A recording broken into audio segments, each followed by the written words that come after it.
So we're just starting a little bit late here. I'm sorry, I lost track. What was I in the middle of saying? The Odyssey. Right. Judeo-Christian. Right. So the Judeo-Christian, I think again, there's the revelation of revelation and also the revelation of the book, the revelation of the story and the future as possibly redemptive in the present. So let's look briefly at Homer. Everybody, of course, has read Homer's Odyssey, right? Especially certainly my old students. So here, and if you're teaching theodicy and you're teaching Greek works and you can show the continuity between the Greeks and Christians or Western culture, you can see that they really do have there is a similar vocabulary here, but it's just mediated through poetry. It's stated differently. O majesty, O father of us all, that man, Aegisthus, is in the dust indeed. So this is Athena to Zeus, and she's about to plea on behalf of Odysseus. And she says, well, Aegisthus, he was the adulterous lover of Clytemnestra. They together killed Agamemnon. Zeus warned them as much. And I understand why he's dead. So perish all who do what he has done. But my own heart is broken for Odysseus, the mastermind of war, so long a castaway upon an island in the running sea. But such desire is in him merely to see the hearth smoke leaping upward from his own island, and he longs to die. He's longing for the sword. Somebody needs to be muted. Are you not moved by this, Lord of Olympus? Have you no pleasure from Odysseus's offerings beside the Argive ship on Troy's wide seabird? O Zeus, what do you hold against him now? How do you translate this into a theological question, a philosophical question? What is Athena asking Zeus? I get why Aegisthus is suffering, where he died, right? But why do righteous? Right. Why do the righteous suffer? So that's the Talmudic formulation. Tzadik virala. Why should a good person, a righteous person, why should he suffer? So Athena in the Western tradition is the first person. She's the agent who asks this question of theodicy, meaning if you're a good god, Zeus, and that's the assumption that's assumed here. If you are a good god and a just god, and she tries to prove this to him, right, by saying, "I see what you did with Aegisthus. That was justice. So surely what's going on with Odysseus? Why is he suffering so? And why?" And you see, one of the things that's happening to Odysseus is he is threatened to be stuck in the middle. Does the Odyssey have a surprise ending? What happens in the end, right? In the end, of course, as you remember, Odysseus gets home. We know that from the first 15 lines of the poem. We know he's going to get home, and that will be significant for us in a minute. But what Athena is saying here, Odysseus is threatened to be stuck at a single moment of time and not to develop. We also know that Odysseus is stuck on Calypso's island, right? And he has no identity unless he gets out of that place. Odysseus's identity is to be in the world. As many of you know, the name Odysseus means both to suffer and cause suffering. What's in a name for Homer? The human. What is man? Man is the person who suffers and causes suffering. And in order for man to reach his destiny as man, he has to be in the world. He has to become. And she's saying, why are you not letting this happen?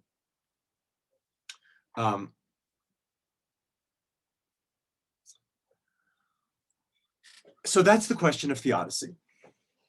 And as you all remember, Odysseus has got a son. What's his name again?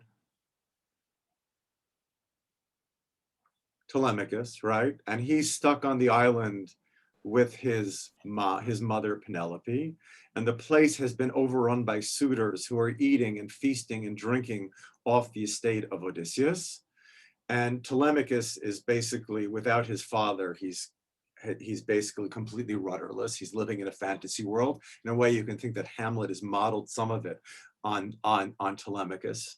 I mean, just not yet grown up, the early Hamlet. You might want to correct me.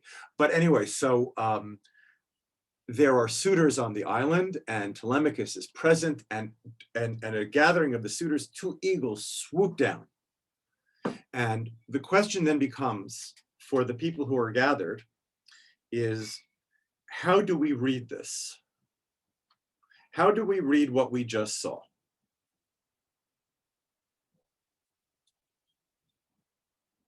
So let's see the difference between the ways two groups read it here.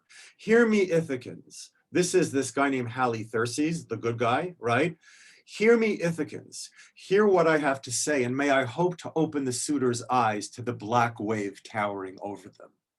Odysseus will not be absent from his family long. He is already near, carrying in him a bloody doom for all these men, and sorrow for many more on our high mark Ithaca. I am old enough to know a sign when I see one. Please tell me what that means in a minute. And I say, all has come to pass for Odysseus, as I foretold when the Argives massed on Troy. He's been saying this for a while. And he, the great tactician, joined the rest. It's all foretold. And yet Odysseus is the great tactician. Homer's also thinking about, well, what is the relationship between foreknowledge and freedom? And somehow they go together here. This is not our problem at the moment. My forecast was that after 19 years, many blows weather, all his shipmates lost, himself unrecognized by anyone, he would come home. I see this all fulfilled. That's what I said about providence before. It's also in Homer. I see it all. It's already happened. He knows the beginning, the middle, and the end. Now, so we'll come back to I am old enough to know a sign when I see one. Here's how the suitors respond. Old man, go tell this omens for your children at home and try to keep them out of trouble. I am more fit to interpret this than you are. Bird life aplenty is found in the sunny air. Not all of it is significant. As for Odysseus, he perished far from home. So on the one hand, we have, I am old enough to know when I see a sign when I see one. Briefly, how are the suitors reading it? The bad guy suitors? What do they see? How do they read? Right? They don't. They don't. Yeah. There are birds in the sky. This is a thing that happens.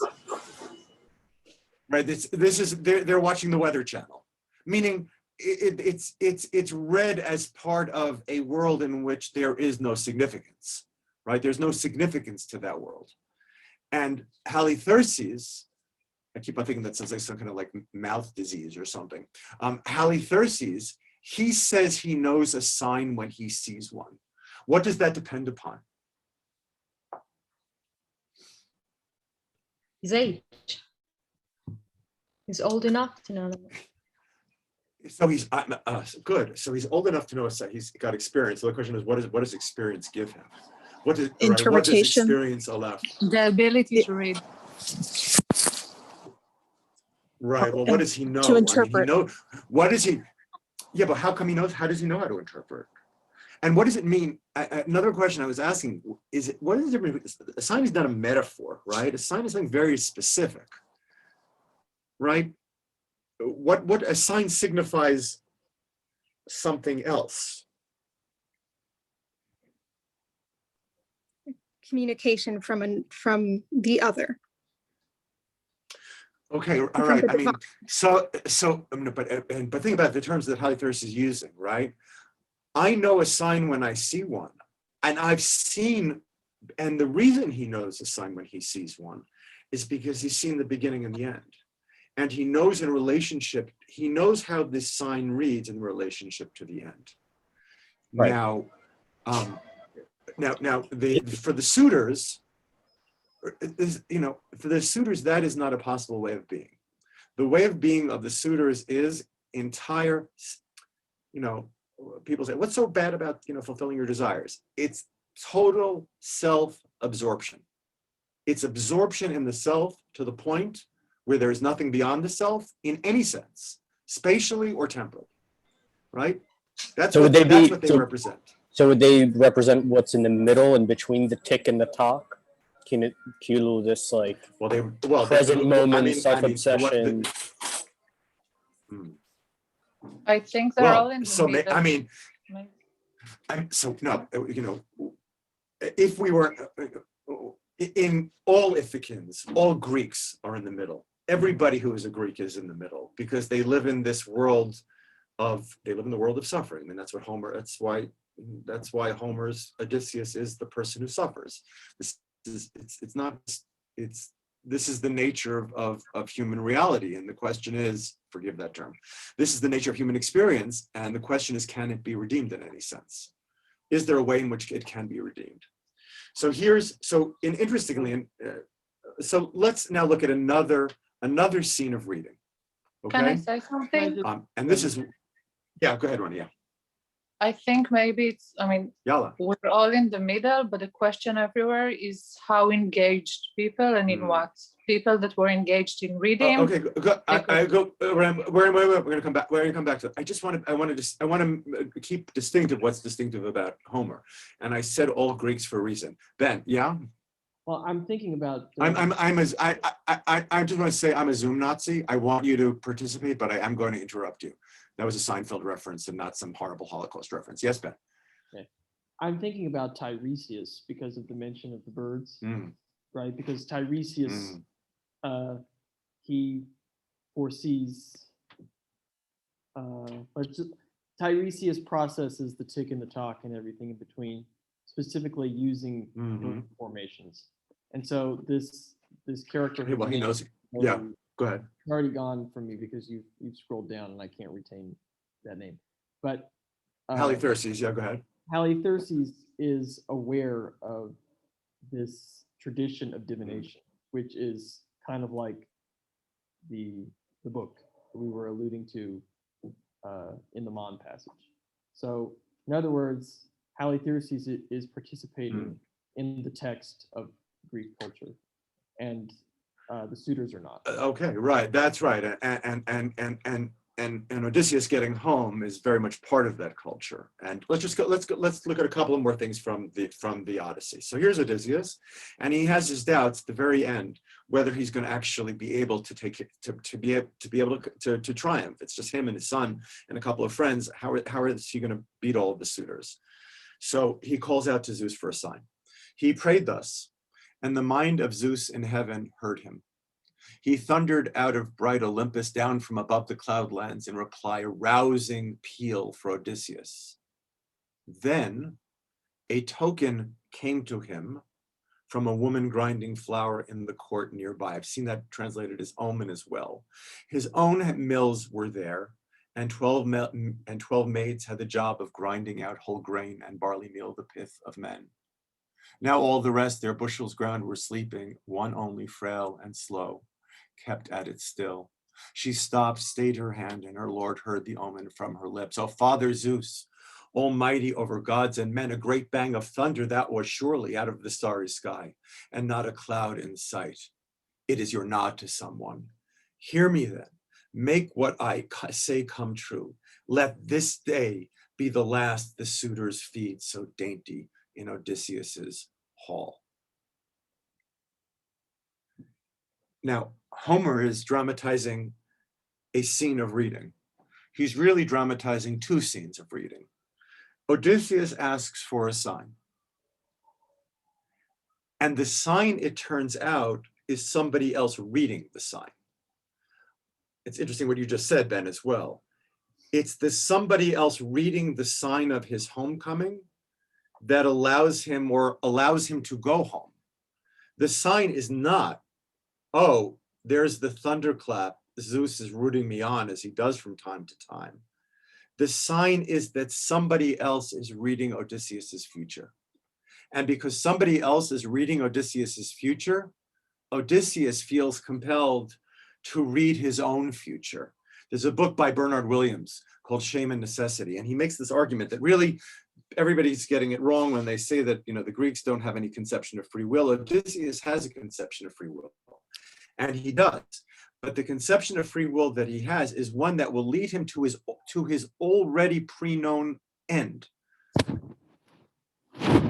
The Odyssey ends in a place. It ends in Ithaca, the Oresteia, which you could say in a way is a theodicy by Aeschylus.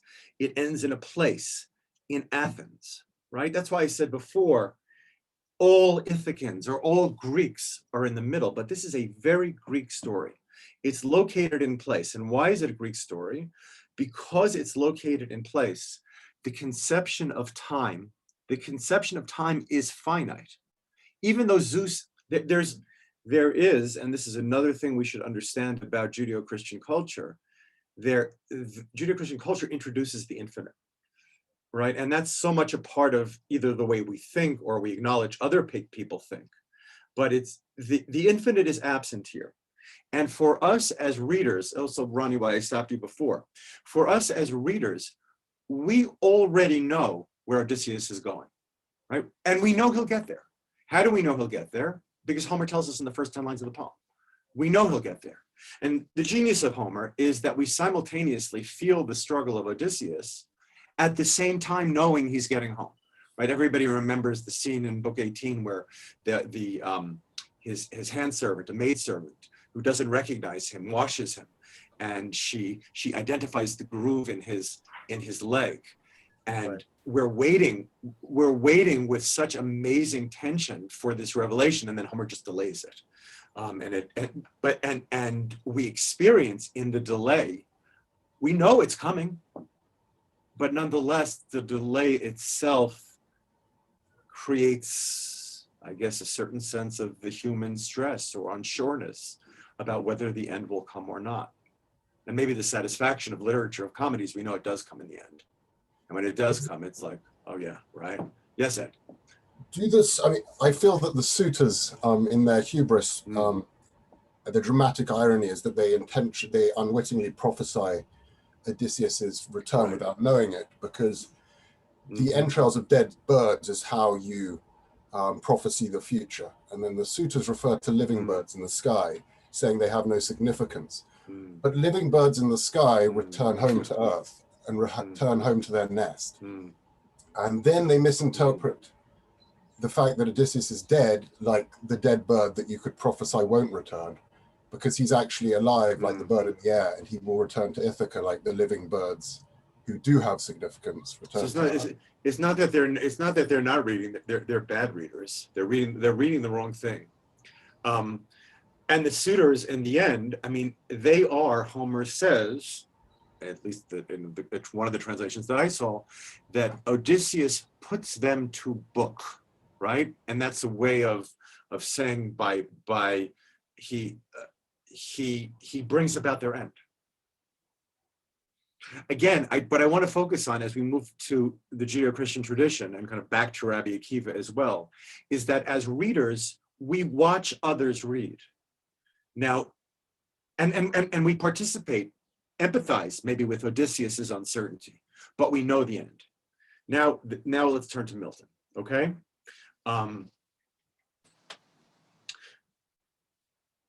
There are the bird signs in the Odyssey. In the story of Paradise Lost, you guys know the story, Adam and Eve, whatever, they eat the apple. That's already in book 9 in Paradise Lost. And by book 10 of Paradise Lost and in Genesis 3, God is he is sentencing Adam, Eve, and Satan. So in the Greeks, in Homer, there's the bird sign. Here, this divine sentence, and Milton will call it just that, is what Adam and Eve have to read. They have to learn how to read this properly in order to know about their future. Now, you know this in the Hebraic text, I assume most of you do. So the Lord God said to the serpent, because you have done this, cursed are you above all livestock and all wild animals. You will crawl on your belly and you will eat dust all the days of your life. And I will put enmity between you and the woman and between your offspring and hers. He will crush your head and you will strike his heel. He will crush your head and you will strike his heel. I'm not so much interested in the rabbinic interpretation at the moment. I want to see what Milton does with it. You see, Milton is the great midrashist, right? Thomas Mann is a midrashist, but Milton is the great midrashist, right? It's the greatest midrash on Genesis. Because thou hast done this. You see, he's so close to the language, but there are some changes. Because thou hast done this, thou, again, Satan, art accursed above all cattle, each beast of the field upon thy belly, Satan, groveling thou shalt go, and dust shall eat all the days of thy life. Between thee and the woman I will put enmity, and between thine and her seed shall bruise thy head, thou bruise his heel. As Ed pointed out to me yesterday, you can see that the seed is stuck in this double chiasmus. Thine and thou bruise his heel. Between there's at least a single chiasmus there, and you do have the sense that her seed is trapped in this between enmity and Satan damaging the heel of Adam. Now, I actually don't know how it's read in the rabbinic tradition, but here, according to the way Milton is reading this has within it the story that's coming. The whole story is here. Between thee and the woman I will put enmity, that's between the tick and the talk, and between thine and her seed, that's also between the tick and the talk.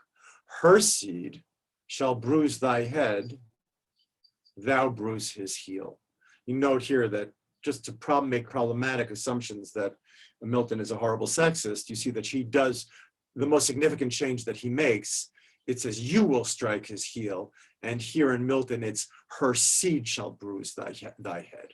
That Milton wants to make sure that when we see, as Milton will interpret this, this is not just the story of Satan getting a bruise. Afterward, this is the story of human history. Her seed shall bruise thy head. That will be the end of you. It's true in the meantime, you will bruise his heel. And man lives in the middle, suffering. But the end is already implicit here.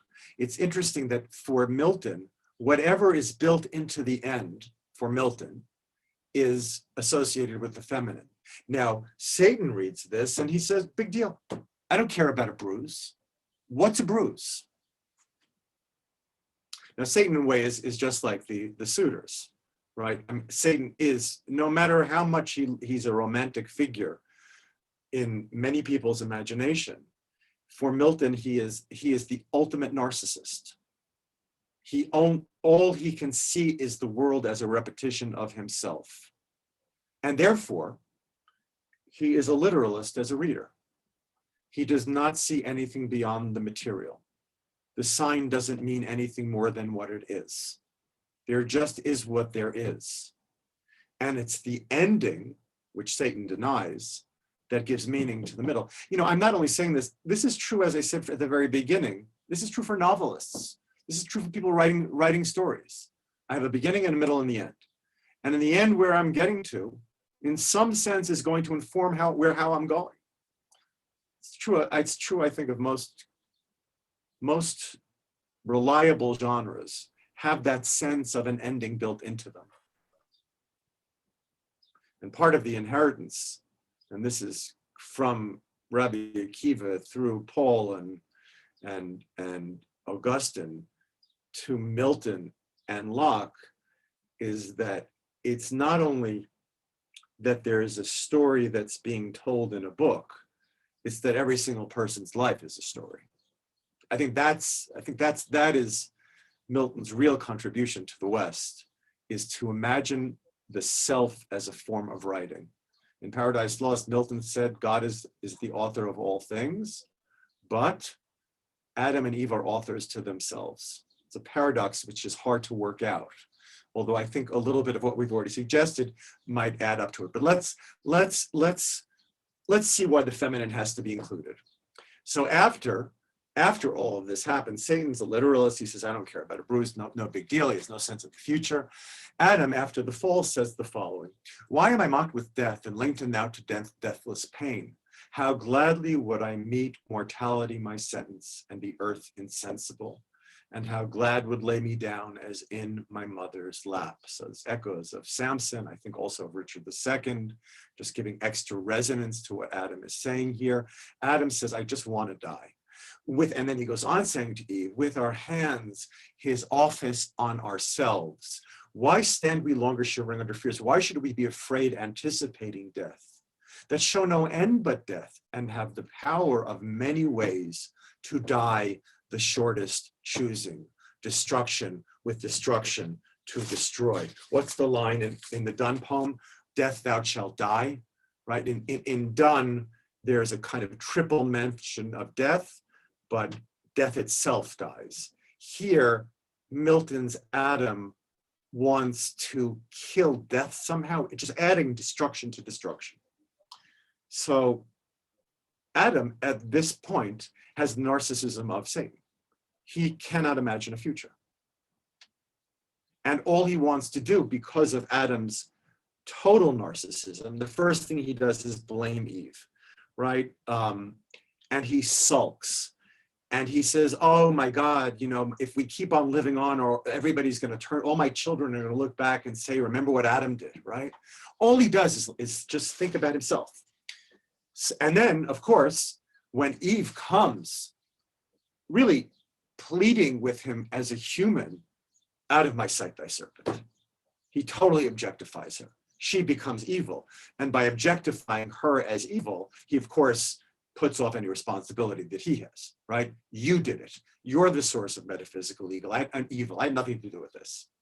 But Eve comes on the scene, and she says, let us not contend nor blame each other, blamed enough elsewhere, but strive in offices of love, how we may lighten each other's burden in our share of woe.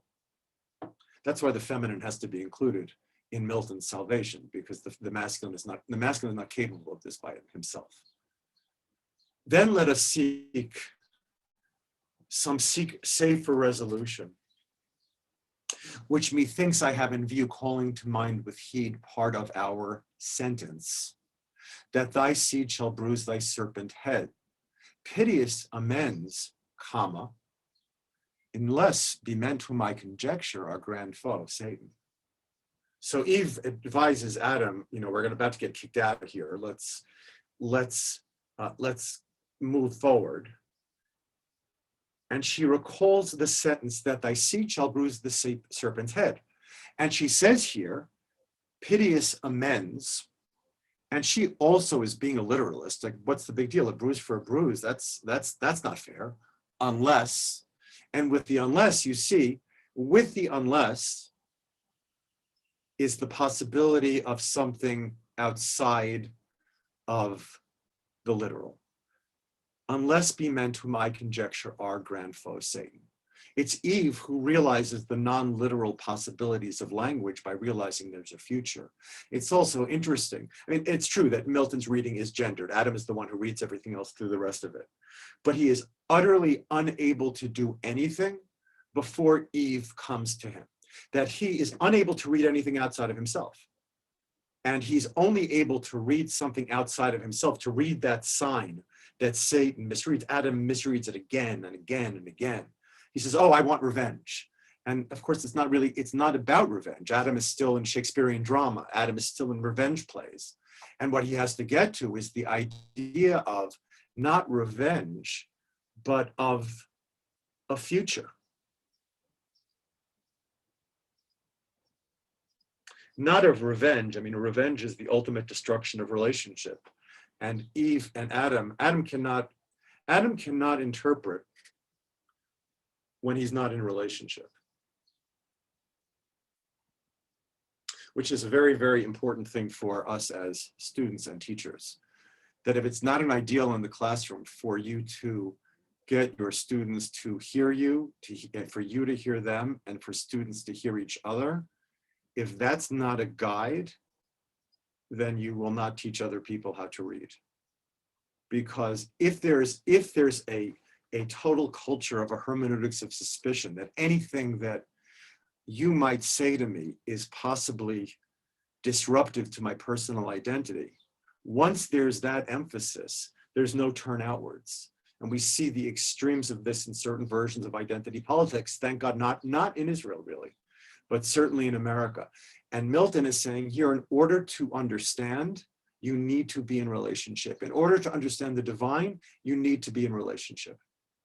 Adam bums out. We're getting back to our theodicy question. We will finish up in, let's say, the next 10 minutes. Adam bums out about the theodicy question. I don't want to get thrown out of Eden. He says over here, here I could frequent with worship place by place where he vouchsafed presence divine. He's getting thrown out of this place, and he will be thrown into history. out of place and into time. We'll get there in a second. And then his teacher, Adam has all sorts of like special help. He has tutors, right? His main tutor is Michael, the archangel.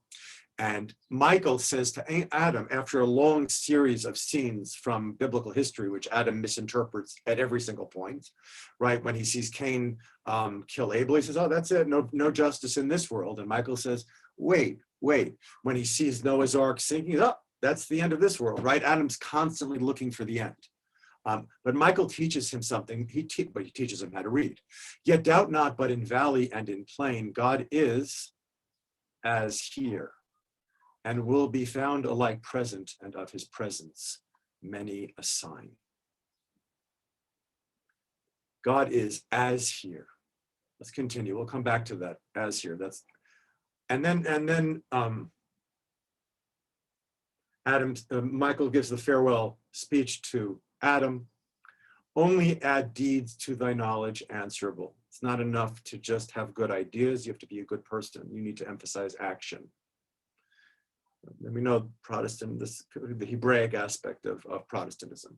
Add faith, add virtue, patience, temperance, add love, by name to come called charity. So love and charity, I guess the Latin is caritas. Charity for us, it's not putting money in the box at the Macaulay, right, for handicapped children, right? Charity is a way of seeing the world, it's generosity. Add love, by name to come called charity. The soul of all the rest. Then wilt thou not be loath to leave this paradise, but shall possess a paradise within thee, happier far. So in Rabbi Akiva, he rewrites the book so it's relevant to everyone, Jews. In Milton, the book becomes internal. The book is no longer outside. That's what I said before. You are writing your book. You are writing your book. You are authors to yourselves. So I'm telling you, this is just always trying to figure. Milton is never on the syllabus in Western Civ courses, but this is his inheritance. I mean, there are people who do this beforehand, but it's Milton who thinks of the self as an activity of self-writing. Now here's where we're concluding, and some of you will remember this from our undergraduate class together, and we will return to the question of theodicy. Now here at the end of the work, Adam and Eve are leaving a place and they're entering into time. They're leaving Eden and they're going into history. What they're doing is they're leaving Greek theodicy, whatever that is, based upon place, and they're going back into the time that Rabbi Akiva already anticipates, right? And which Milton gets from a jillion other sources, but all of them with origin in some sense in Hebraic and in the Hebraic text.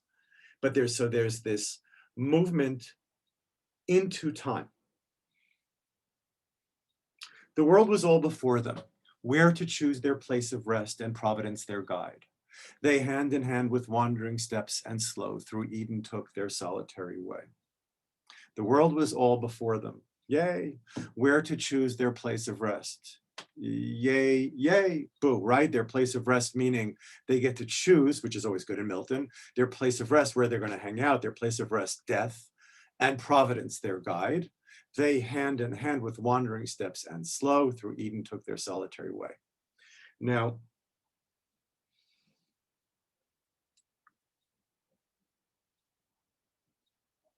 Milton does provide an answer to the question of theodicy. And the answer to the question of theodicy is that it's a Protestant theodicy. And faith for Luther and faith for Milton is enacted through the act of reading. Theodicy, justify the ways of God to man. That word ways can be understood in different ways. God's ways, but in some sense also man's ways.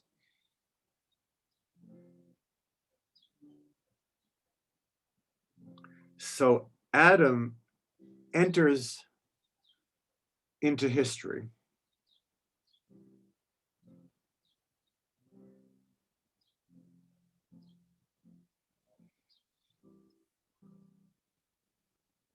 Now, he has context. What's that? Oh, just that he has context. He's right. Story. Well, so providence is that temporal context, right? And Adam is somehow part of this story. Mann calls it in the great story. And the great story that Mann is telling in Joseph and His Brothers, he compares Joseph to FDR in the New Deal, right? He's giving out grain to people in Egypt.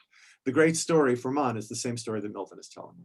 And the great innovators, Mann and Milton, also show the way in which in the great story, not just like, oh, in the great story, you can also write your own story. In Mann and Milton, it's the idea of being in that great story, however it's inflected in your life, that allows you to have a story. That the future that is on a vanishing horizon makes the present into an aspirational present. Right? I'm kind of being Freudian here. The superego is what I ask when it's not killing me. It's the future. It's what I aspire to. So, and that's again Milton, that I've internalized the narrative to be an author to myself. In Milton, that idea of being an author to yourself, Milton, Mann, and that this is their argument, both of them, for civilization. And all of them are arguing for the continuation of civilization. Rabbi Akiva, Milton lost in his world because his civilization, what he imagined, didn't continue. And Mann's great story in 1938, he wrote The Future Triumph of Democracy, right? I mean, and I don't know how much he believed that was still going to happen being in Germany in 1938, but he sees in his midrash a continuity with Jacob, and he's right. There is a continuity there. But, and here, let's just end here with somebody who doesn't like Milton's ending, right? This is a guy who published Paradise Lost in 1732, and he put in emendations. He said Milton had a printer who interfered, or his daughters who were writing it down made mistakes. It's all a little bit tongue-in-cheek, I think, but this is what he says. He points out the contradictions in the last 4 lines. And how can the expression be justified with wandering steps and slow? Why wandering? Erratic steps, very improper, when in line before they were guided by providence. Which one is it? Are they wandering or guided by providence? And why slow? When Eve, just before, she had said, I'm ready. And why their solitary way? All words to represent a sorrowful parting. And he said, and then he says, and the poet gave it thus. Then hand in hand with social steps their way through Eden took, with heavenly comfort cheered. This is the same century in which King Lear is rewritten so Edgar will marry Cordelia at the end. The 18th century had enough with extremes in the 17th century, and as a kind of reaction, they push all of the pain and trauma of the 17th century off. So for over 100 years, King Lear had a happy ending. We can only take so much reality. So what I'm asking here is, what is the reality that's, what can't Bentley deal with? What does he want here? I think Bentley wants the same thing that people want when they say, if God really exists, why was there a Holocaust? And what do people, I mean, it's the dumb, naive answer. I mean, Bentley is pushing off the world of human suffering. Bentley is pushing off the middle. One of the things that happened then in the 18th century, and this is really another talk, but because of innovations in science and the idea that the world could be completely understood without interpretive energy or interpretive effort, it changes the way that people understand the process of understanding. The reason Milton's theodicy is successful is because it fails, right? Milton's 4 lines at the end accommodate the human, the solitary nature of the human, the wandering nature of the human. When Adam and Eve go into history, they enter into the middle. And in a way, just like in Shakespearean comedy, when people go to the Forest of Arden, they live as if Touchstone says that, much virtue in an if. So Adam and Eve, when they go into history, live as if there is a God. But Milton is kind of transforming the Shakespearean imagination. It's not art which is transformative. I was going to say it's God, it's also human history, it's also human activity. The activity of remembering the end and still moving towards the end. Is Yeah. Is in the opening statement of justifying the ways of God to men, there seems to be, it seems quite oracular. It's like a riddle, and it seems almost tautologous. It almost seems like the justification is eternal providence, which is what we see in these last 4 lines. So he's also justifying his right to justify, and given the genre of epic poetry. Why you're going a little fast for non-English speakers. What do you mean he has to justify his right to justify? What does that mean? Well, the first question will be to Milton, why do you think you can justify the ways of God to men? Why do you think you have the right to do this? And he asserts eternal providence, I think, is the reason why he is allowed to do the writing.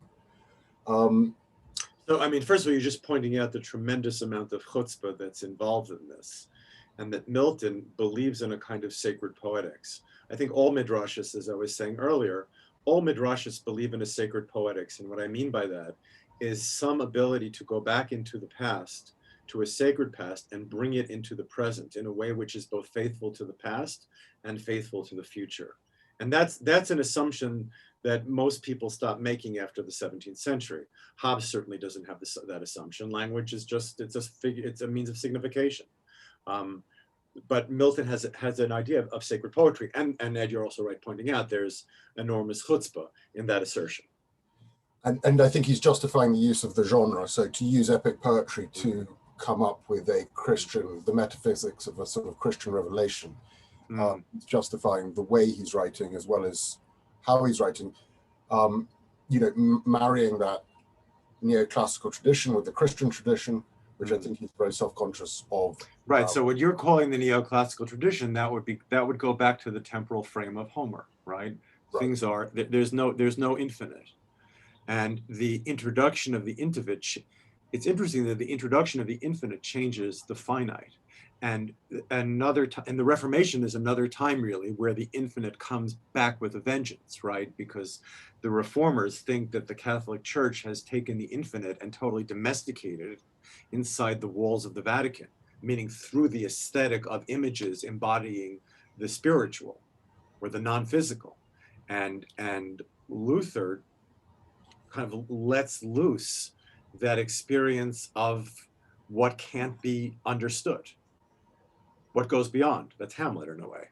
And Counter-Reformation art embodies what Luther's criticisms, and from Caravaggio onwards is very self-consciously reasserting the myth, the mysterious within the Renaissance.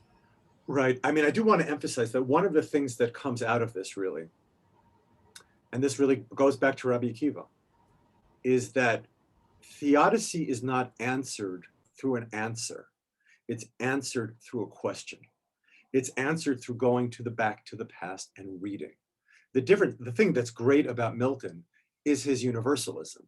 We're not in Athens, we're not in Ithaca, and the difference between Homer and Milton is with Homer, you're watching Odysseus read, but you're the end. In Milton, you're reading and you are Adam. You also don't know the end. You're in the same position he is. So you see the way, again, Milton as midrashist, Milton taking, I don't know how the Hebraic conception of time, the invention of the third temple, Rabbi Akiva's readings of the past, I don't know how that gets eventually into the pipeline, right? When these versions of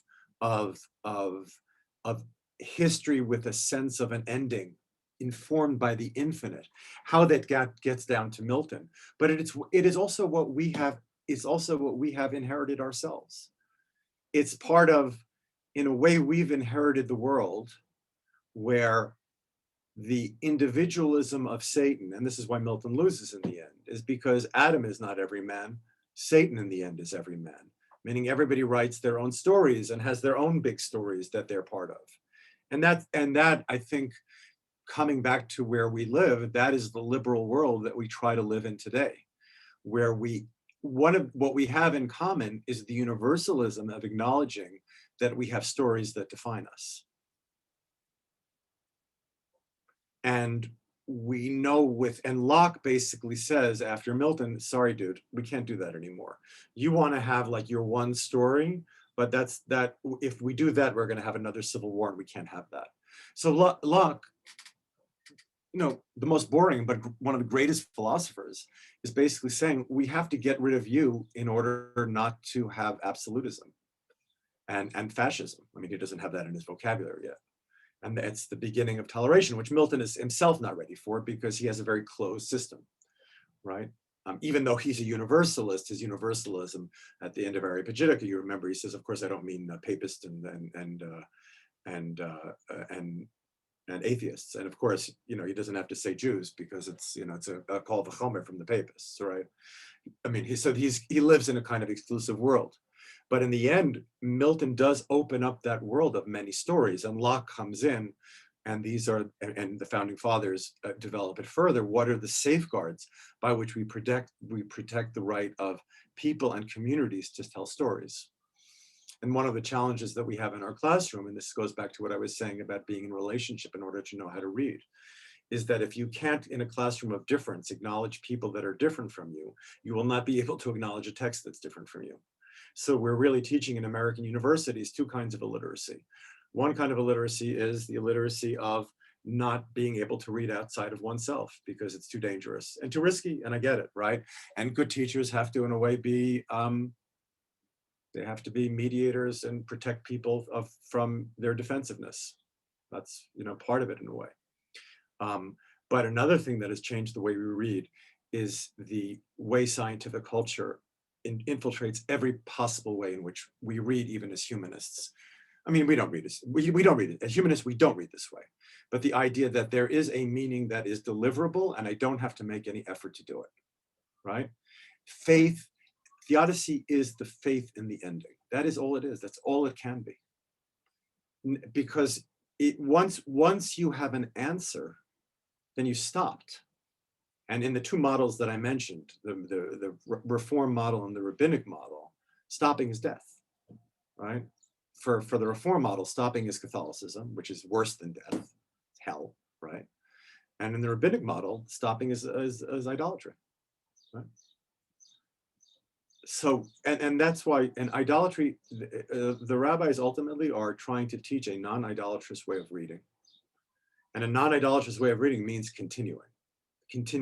Doesn't relativize reading. It does not relativize reading. And if you take that away, that's wrong. But the process, it's a continual process forward. It continues to be aspirational, that process of reading. So faith really is then a matter of reading and a matter of engagement. And people who say that there are no answers to theodicy are not willing to read anymore. And maybe, okay, some people are traumatized by things and they can't go on.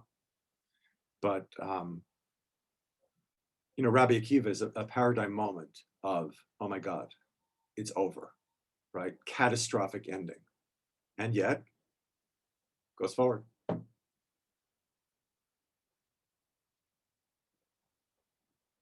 So we're not the only ones, right? Western history has basically sucked.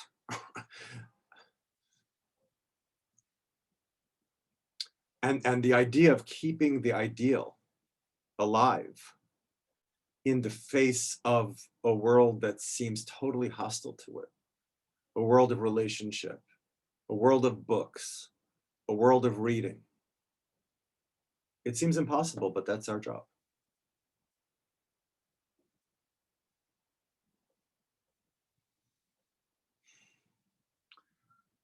Oh, I went very long. Thank you, people. That was very fun for me.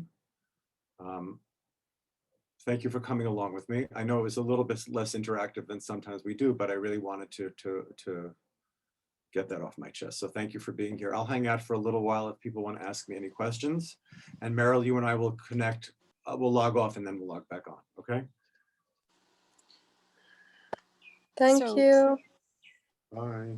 Thank you. So you say faith, and I keep thinking knowledge and intuition.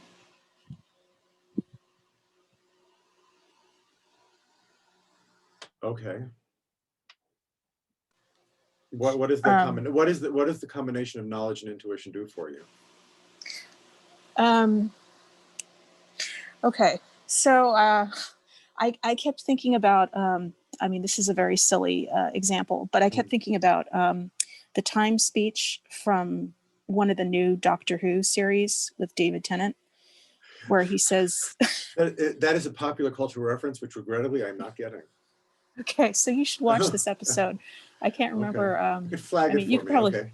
yeah, you could probably find it online, where he says time is a wibbly wobbly sort of thing. He has this whole funny speech, but basically what he's saying is that he exists kind of outside of time, or outside of time as humans see time, and it's not linear for him, and he could sort of, you know, look into it and understand it. I mean, he's sort of a physicist and an anthropologist, and that's kind of what he does.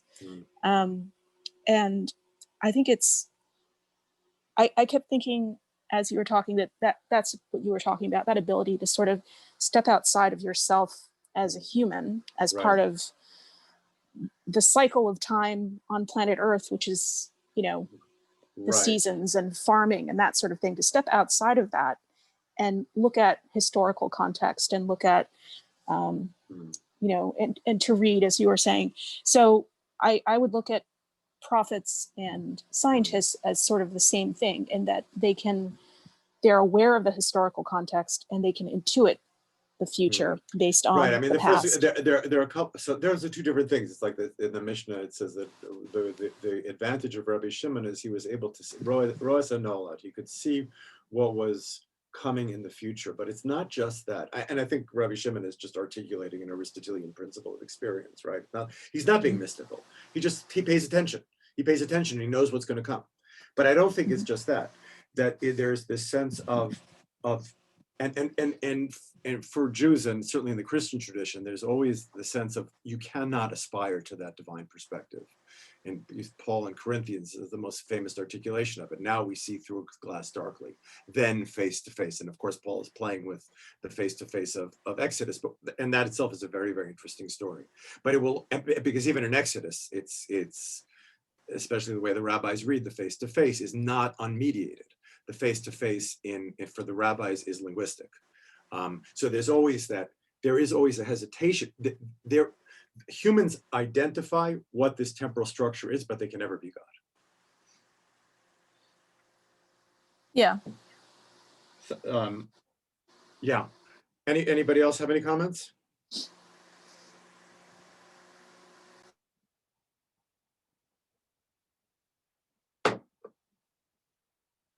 Well, thank you, Shelley, for coming all the way from California. Was that you, Shelley? Who just asked me? Yes. Oh, yeah, that's yes, you. That right. was me. You're the spaghetti. You're the spaghetti. I'm the spaghetti. Yeah. You're the spaghetti. Right. So thank you all for coming. And hopefully we'll do this again soon. Call to be well. Bye, everyone. Thank you. Bye.